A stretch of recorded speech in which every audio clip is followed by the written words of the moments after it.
Bienvenue sur la chaîne Nouvelles Libres francophone. Aujourd'hui, je vais vous lire un article écrit par Tyler Durden et publié le mercredi 5 septembre 2018. J'ai posté le lien vers l'article original ci-dessous. Alors, c'est parti. L'indicateur du marché baissier de Goldman montre que le crash boursier est droit devant. Faut-il s'inquiéter? Il y a un an, Goldman Sachs avait créé un indicateur de risque de marché baissier exclusif dans le but de calculer la probabilité et le moment du prochain marché baissier. Au moment de sa création, l'indicateur a atteint 67 %, un niveau vu pour la dernière fois tout juste avant les crashs de 2000 et 2007, incitant Goldman à demander, de manière rhétorique, « Devrions-nous nous inquiéter maintenant ?»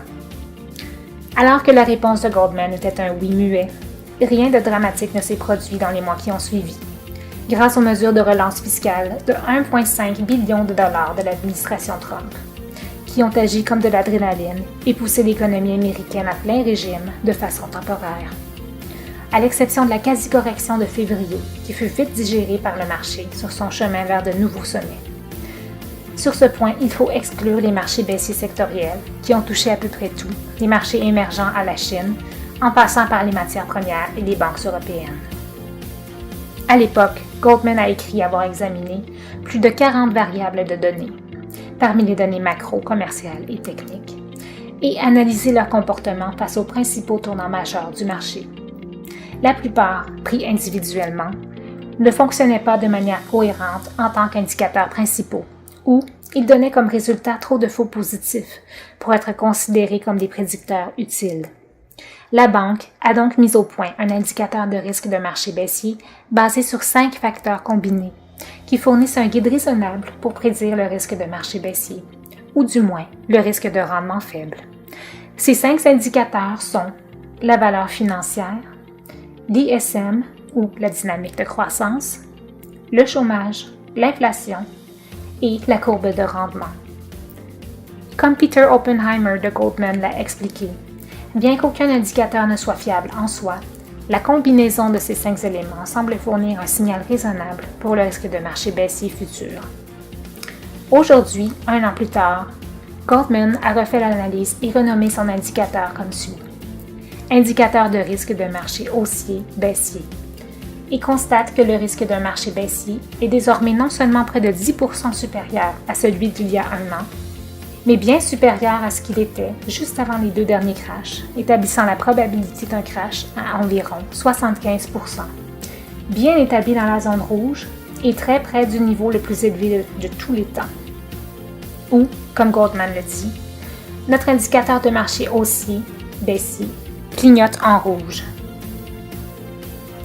Même si l'on peut s'opposer à l'interprétation subjective de cette heuristique, une analyse tangentielle montre que l'indicateur de Goldman est inversement corrélé au rendement futur et, selon cette analyse, Goldman prévoit un rendement négatif jusqu'en 2023.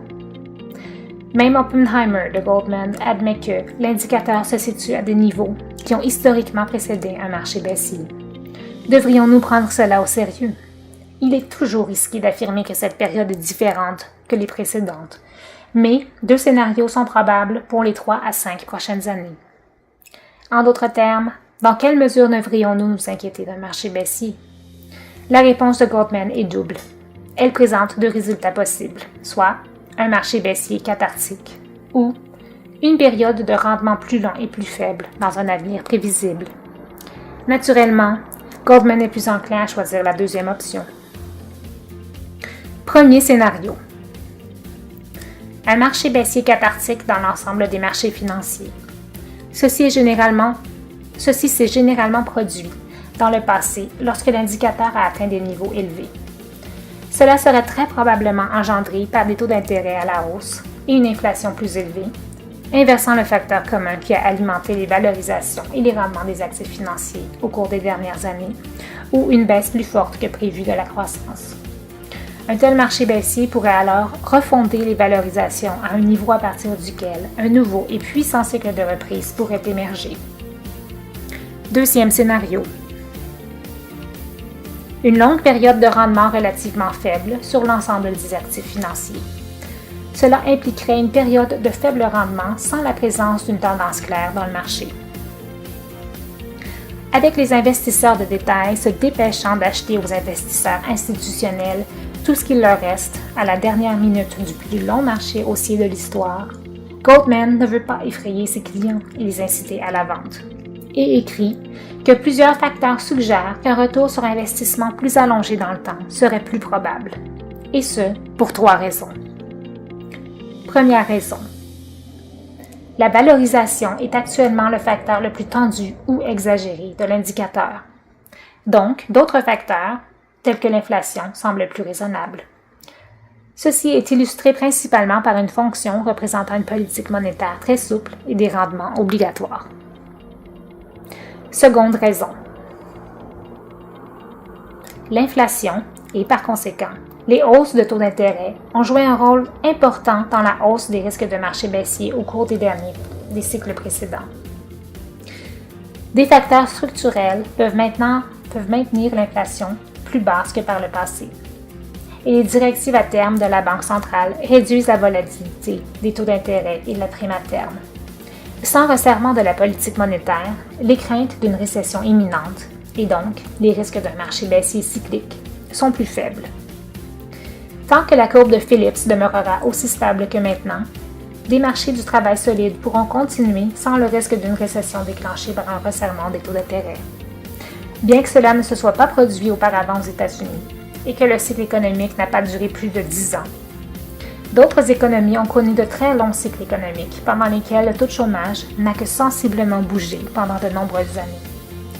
Nos économistes ont montré qu'il existe de bons exemples de longues expansions, comme en Australie, de 1992 à aujourd'hui, au Royaume-Uni de 1992 à 2008, au Canada de 1992 à 2008 et au Japon de 1975 à 1992.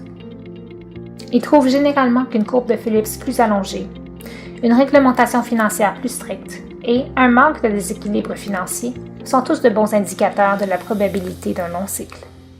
Sur ce dernier point, les signes sont plutôt positifs. Dans le cas des États-Unis, nos économistes soulignent qu'un resserrement fiscal passif, des conditions financières plus strictes et des contraintes d'approvisionnement devraient favoriser une croissance de 1,6 % en 2020, inférieure au potentiel, menant à un risque accru de récession technique en 2020 ou 2021. Mais ce n'est pas leur cas de base et leur modèle place la probabilité d'une récession américaine à moins de 10 % au cours de l'année prochaine et à un peu plus de 20 % au cours des 2 prochaines années, en dessous de la moyenne historique. Troisième raison. Nous pouvons constater que le ciblage de l'inflation et les banques centrales indépendantes ont tous deux contribué à réduire la volatilité macroéconomique et à allonger les phases d'expansion des cycles économiques depuis les années 1980. Ainsi, tout en admettant que nous sommes en retard pour un crash, Goldman change la narrative en ne parlant pas spécifiquement d'un crash, mais plutôt d'une période de rendement plus faible, ajoutant qu'un marché baissier en l'absence de récession est peu probable et que les actions augmentent généralement lorsque la croissance économique est positive. Ou, en d'autres termes, l'absence de déclencheur d'une forte récession économique suggère que, même si ce cycle a été le plus faible de la période après-guerre, il est probable qu'il sera le plus long. Ceci, combiné avec des déséquilibres moins marqués du secteur privé, peut réduire la perspective d'un marché baissier sévère à court terme. C'est la bonne nouvelle. La moins bonne nouvelle, c'est que, comme l'admet Goldman, la politique monétaire et fiscale ayant tout donné lors de la crise financière mondiale de 2008, même si le prochain ralentissement économique se révèle faible, il pourrait s'avérer difficile de revenir en arrière. En conséquence, nous pouvons revenir à un environnement dominé par les préoccupations liées à la stagnation séculaire, pour lesquelles Goldman énumère 2 raisons. Première raison. Les États-Unis ont déjà élargi leur politique fiscale et leur niveau de dette ainsi que leur déficit budgétaire augmente, ce qui pourrait rendre difficile l'exécution d'un assouplissement important. Le déficit fédéral passera de 825 milliards de dollars, ce qui représente 4,1 % du PIB, à 1 250 milliards de dollars, ou 5,5 % du PIB, d'ici 2021. D'ici 2028, il devrait atteindre 2,05 billions de dollars, ou 7 % du PIB. Cela augmenterait la dette fédérale à 105 % du PIB en 10 ans, soit 9 points de plus que les dernières projections du CBO. Deuxième raison. Il pourrait y avoir une marge de manœuvre pour réduire les taux d'intérêt américains au cours du prochain ralentissement économique, mais moins importante que lors des récessions précédentes. De plus, les taux d'intérêt européens et japonais pourraient encore être égaux ou proches de zéro lors de la prochaine récession aux États-Unis.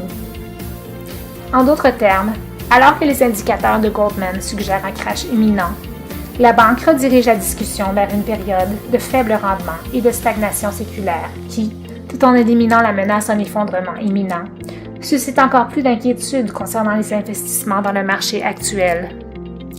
Plus inquiétant encore, la banque admet que la combinaison d'une politique fiscale limitée aux États-Unis et une marge de manœuvre limitée pour réduire les taux d'intérêt au Japon et en Europe pourrait freiner la réponse coordonnée à une éventuelle crise et rendre la sortie d'un tel ralentissement plus difficile. En conclusion, que le prochain crash soit net et cathartique ou lent et prolongé, le réel problème est ce qui se passera ensuite, car même Goldman l'admet. Les munitions pour relancer l'économie américaine et mondiale ont déjà été épuisées. Voilà, merci de votre attention, j'espère que la vidéo vous a plu. Si oui, n'oubliez pas de cliquer sur le petit pouce en l'air et vous pouvez également vous abonner à ma chaîne. Si vous avez des questions, écrivez-les dans les commentaires. Également, vos suggestions sont les bienvenues. On se retrouve très bientôt pour vous donner un accès libre à la vérité mondiale.